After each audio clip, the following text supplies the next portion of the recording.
Welcome to On the Divine Wisdom from The Guide for the Perplexed by Maimonides, Vegetarian, Part 1 of 2 on Words of Wisdom.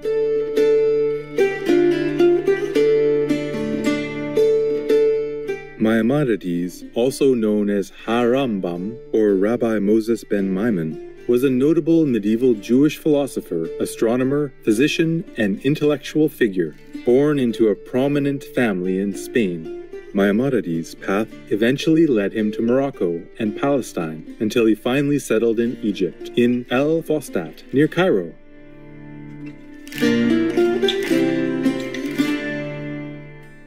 Shortly after moving to Egypt, life-changing events prompted him to start his practice as a physician. It was not long before Maimonides became renowned in the area and became the personal physician to the Sultan Saladin, a famous Muslim military leader. He also tended to other patients, lectured before fellow physicians, and became a leader of the Jewish community, teaching and helping its members.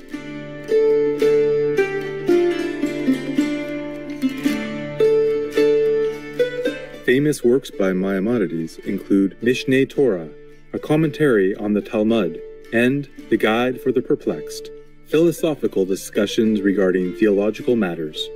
A revered pillar of the Jewish world, Rabbi Moses ben Maimon, also had a significant influence on some great medieval writers and thinkers, such as Baruch Spinoza and Gottfried Wilhelm Leibniz, and made an important impact on the medieval science archives.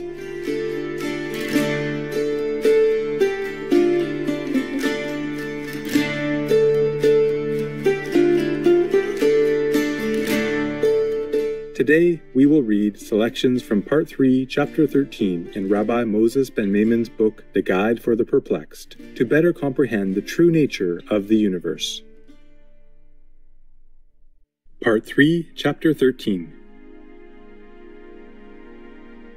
There is no occasion to seek the final cause of the whole universe, neither according to our theory of the creation, nor according to the theory of Aristotle, who assumes the eternity of the universe. Those who acknowledge the truth will accept as the best proof for the creation the fact that everything in nature serves a certain purpose, so that one thing exists for the benefit of another. This fact is supported by numerous instances and shows that there is design in nature. But the existence of design in nature cannot be imagined unless it be assumed that nature has been produced.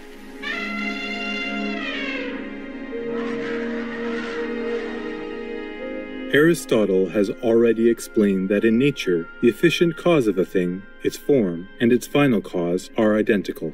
Every individual thing arrives at its perfection fully and completely when the actions that produce its form are complete. The ultimate purpose of the species is a perpetuation of this form by the repeated succession of genesis and destruction, so that there might always be a being capable of the greatest possible perfection.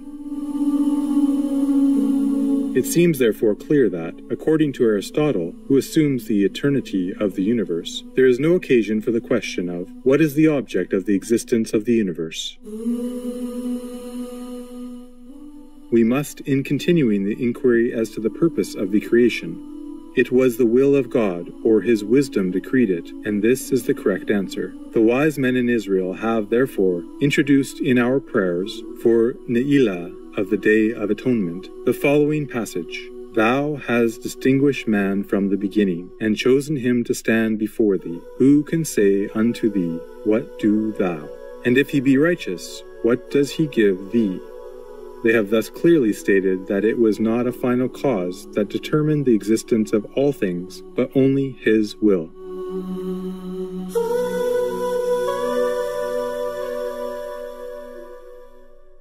The universe does not exist for man's sake, but that each being exists for its own sake, and not because of some other thing. Thus, we believe in the creation and yet need not inquire what purpose is served by each species of the existing things, because we assume that God created all parts of the universe by his will, some for their own sake, and some for the sake of other beings, that include their own purpose in themselves.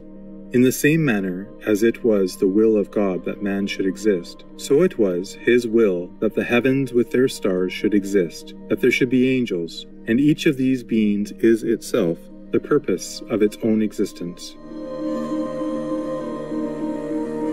When anything can only exist provided some other thing has previously existed, God has caused the latter to precede it, as, for example, sensation precedes comprehension. We meet also with this view in Scripture. The Lord has made everything for its purpose. It is possible that the pronoun in la manihu refers to the object, but it can also be considered as agreeing with the subject, in which case the meaning of the word is, for the sake of himself or his will, which is identical with his self or essence, as has been shown in the treatise. We have also pointed out that his essence is also called his glory. The words, "The Lord has made everything for himself," express, therefore, the same idea as the following verse. "Everything that is called by my name, I have created it for my glory. I have formed it, yea, I have made it."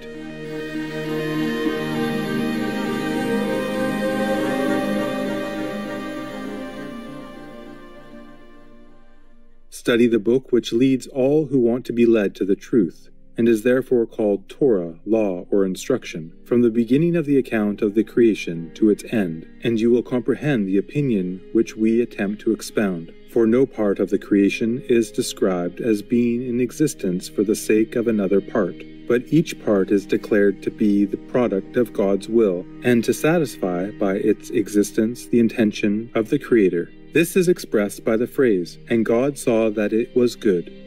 You know our interpretation of the saying of our sages. Scripture speaks the same language as is spoken by man, but we call good that which is in accordance with the object we seek. When therefore Scripture relates in reference to the whole creation, "And God saw all that he had made, and behold, it was exceedingly good," it declares thereby that everything created was well fitted for its object, and would never cease to act and never be annihilated.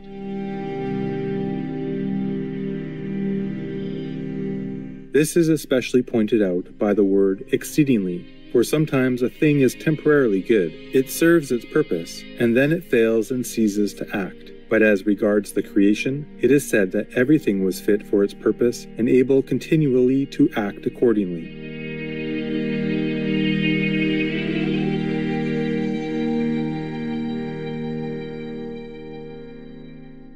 Just because you are frustrated in bed, making war won't satisfy you. Noble viewers, thank you for your company today.